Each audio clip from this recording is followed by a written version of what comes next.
Okay, so let's take a look at how you can connect DBVisualizer with SQL Server Express instance on Google Cloud. So first thing I'm going to do is I'm going to download this DBVisualizer. It is available for free. You can download it with or without Java, and once downloaded it will be something like this as a portable version. So double click on this and we will have it open. Meanwhile, we can go and create the instance of SQL Server Express.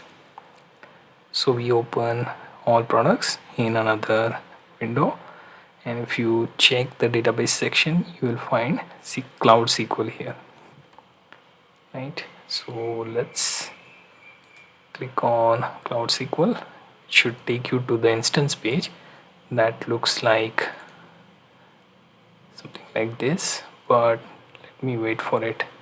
It's half loaded, and as you can see it is instance ID here, and it's one of the Express Edition 2019. For some reason I am getting the older version for installation. So let's click on create instance and let's see how instance can be created. So once you click on that, you will get option to choose between the databases MySQL, PostgreSQL and SQL Server. Let's choose SQL Server, where we can choose the version of SQL Server, right? And here I'll be creating by adding the configuration on the left, and summary will be appearing on the right. Meanwhile, you can see DBVisualizer is open. I will create a connection, so it will open this driver option. So let's find Microsoft SQL Server. So here MySQL is available, so let's wait for SQL Server. Okay, so it has these options, so let's pick SQL Server, right? Clicking on that should give you this option where we can add the IP address, then database name I can change to something different, then user ID, password, and let's just connect with that available thing, right? Meanwhile, our instance is over here on Google Cloud. I can type in the instance name, then password. I can even generate password if there isn't any. Then you see the admin username is SQL Server and password would be whatever you add in here. Now comes the database version. I am selecting Express Edition because it's free and won't cause any license issues.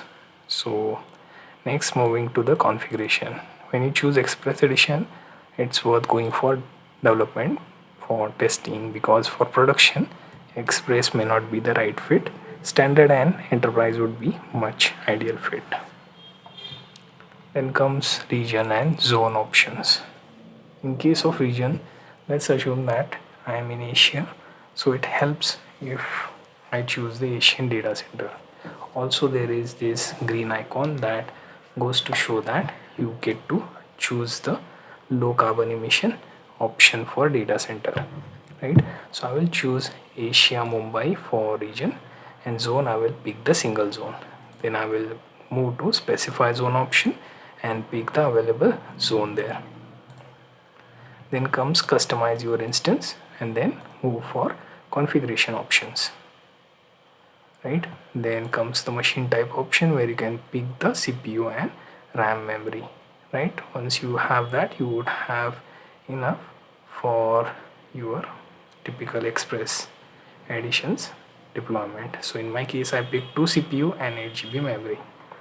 Then comes multi-threading setting, where I can disable the or enable multi-threading, but in Express it is already disabled.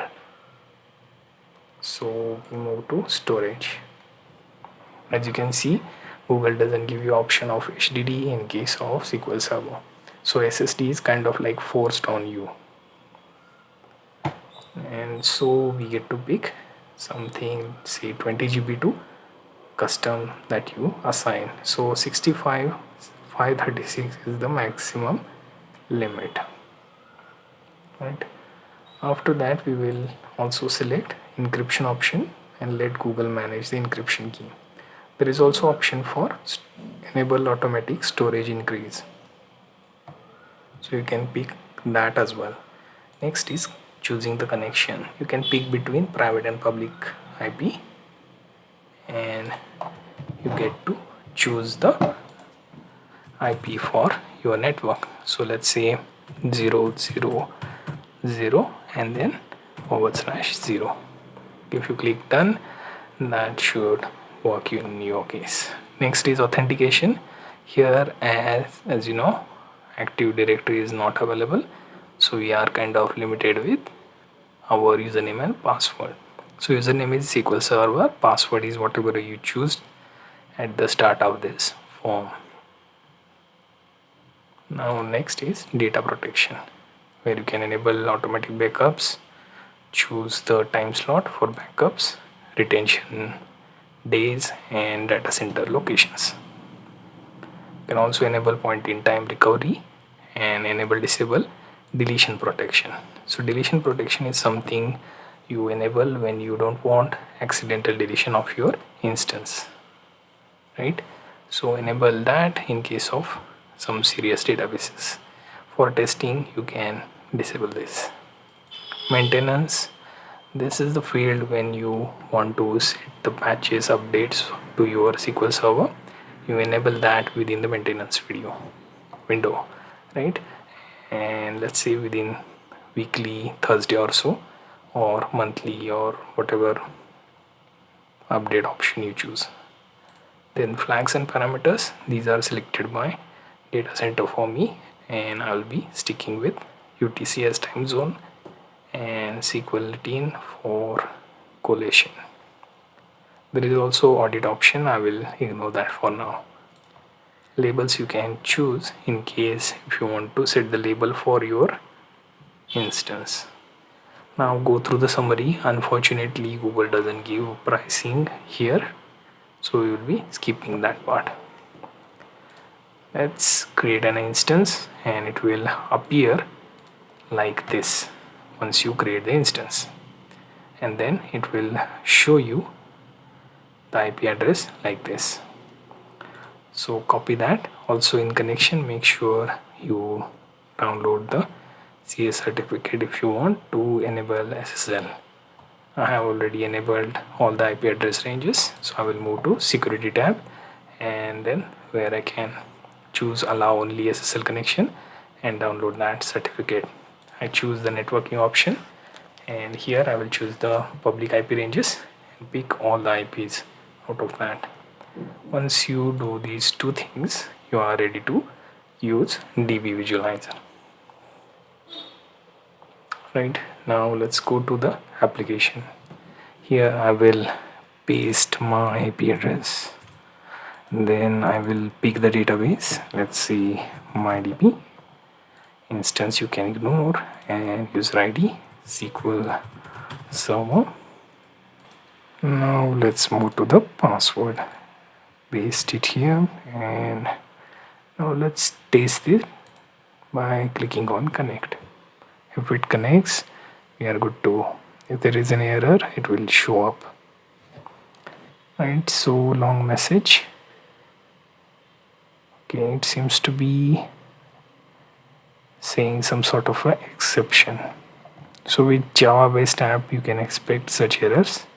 So SSL exception, so I can go to properties and let's see if I can have SSL options, because we don't get to have options here in connection regarding the instance. There should be at least SSL option, but I don't think that is available here. So we'll go to properties, then authentication. Here you can choose between the connection, right? So let's see what we have. Right, so there doesn't seem to be much about SSL, so we will try and see SSL option. So here we can select that. right? So let's see SSL protocol and CS certificate it would ask. Let's see what it does. TLS is there, then CS server certificate, let's go with that. So here it is expecting client certificate, so I will kind of add that. So here if we go to one of the path, I can have that here. So I will copy this as a text, then paste it here and add my CS certificate. So in the rename I will just copy this and come back here to paste that. So we got the client certificate, right? And next is, let's see if there is anything missing. Server certificate, okay, server certificate seems to be here and client certificate should be unchecked. Okay, so that's removed and let's see if we got it. Okay, so the server certificate we have to set to true, and let's see if anything we are missing. So let's go there in server certificate option. Here I can paste, so server certificate, then server name, we have that. Apply this. Let's go back to connection, trying to connect. Okay, so it says connecting, wait, it is saying that we managed to connect. So it worked. A bit of efforts on our part on adding the CS certificate path, but it works. So you get the idea how to connect your SQL Server instance on Google Cloud to DBVisualizer.